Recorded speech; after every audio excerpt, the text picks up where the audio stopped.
साहित्य एवं व्याकरण में आपका स्वागत है। आज 7वां रस पढ़ने जा रहे हैं विभत्स रस। अब विभत्स रस का स्थायी भाव होता है घृणा। विभत्स रस जो होता है उसका स्थायी भाव होता है घृणा।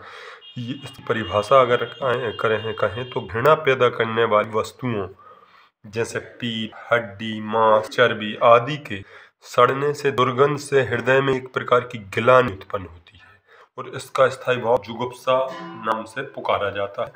तो ये अपन ये कह सकते हैं जब विभाव नाम के जो विभत्स रस होता है वह घृणा नामक जो स्थायी भाव से विभाव, व्यभिचारी भाव एवं संचारी भावों के संयोग से रस की निष्पत्ति होती है, अर्थात इनके संयोग से रस का उद्भव होता है। अब इसका स्थायी भाव याद रखें, जुगुप्सा अथवा घृणा, दोनों इसके स्थायी भाव हैं। जुगुप्सा भी लगेंगे और घृणा भी लगेंगे। अब इसका उदाहरण देखें तो जैसे इसका जो एक घृणा उत्पन्न करने वाला इस रस का, विभत्स रस का,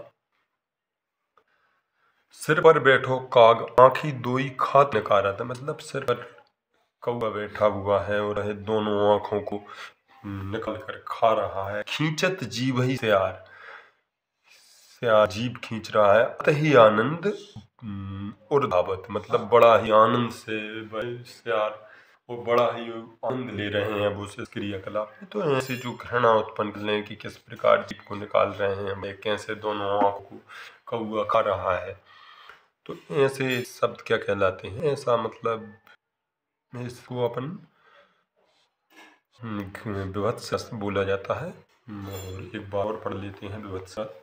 तो विभत्स रस का होता है घृणा, स्थायी भाव जो होता है उसका जुगुप्सा होता है घृणा, अर्थात घृणा पैदा करने वाले वस्तुएं जैसे पीप, घाव आदि, हड्डी, मांस, चर्बी आदि सड़ने से दुर्गंध, हृदय में एक प्रकार की गिलानी उत्पन्न होती है, ऐसा स्थायी भाव जुगुप्सा होता है। सिर पर बैठो काग आँख दोई खात निकालत, खींचत जीभ ही स्यार अतहि आनंद और धावत।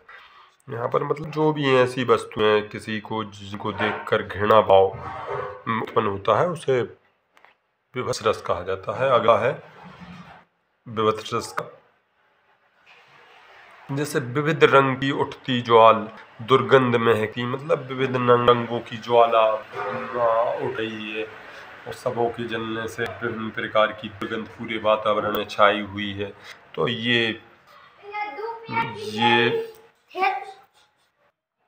इसका एक और उदाहरण देखते हैं, जैसे आंखें निकाल उड़ जाते हैं, क्षण भर उड़कर आ जाते हैं, सब जीभ खींचकर कौवे चुला चवला कर खाते हैं। मतलब यहाँ पर वही घृणा पैदा करने वाला दृश्य, जिसमें कोई सब है उसकी आंखें निकाल कर क्षण भर में कौवे वगैरह उड़ जाते हैं, फिर दोबारा से आ जाते हैं, फिर उस जो है उसको चुभला चोरा कर खाते हैं।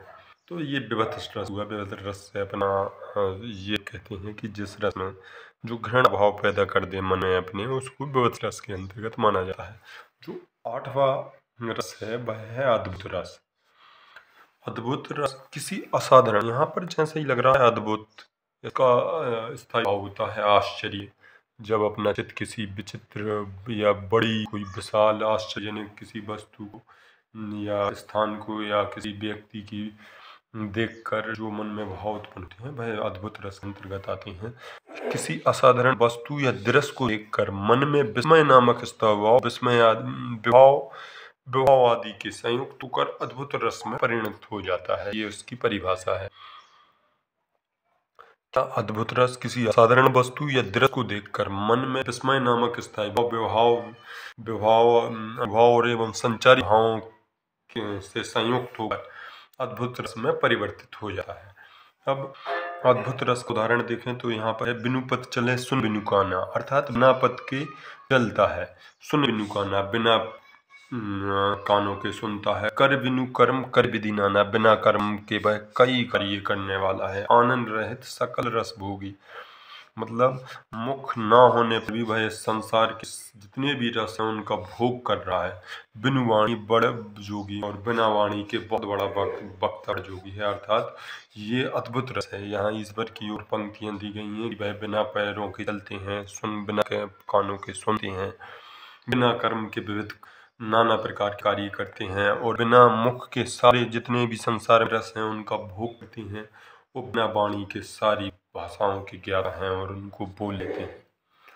अगला है मछली चल के जमीन पर आई, एक अचंबा देखा भाई। यहाँ पे भी कौन सा रस है? आश्चर्य यहाँ पर होता है, अद्भुत रस कि मछली चलकर जमीन पर आ गई और यह एक बड़ा अचंबा मैंने देखा है।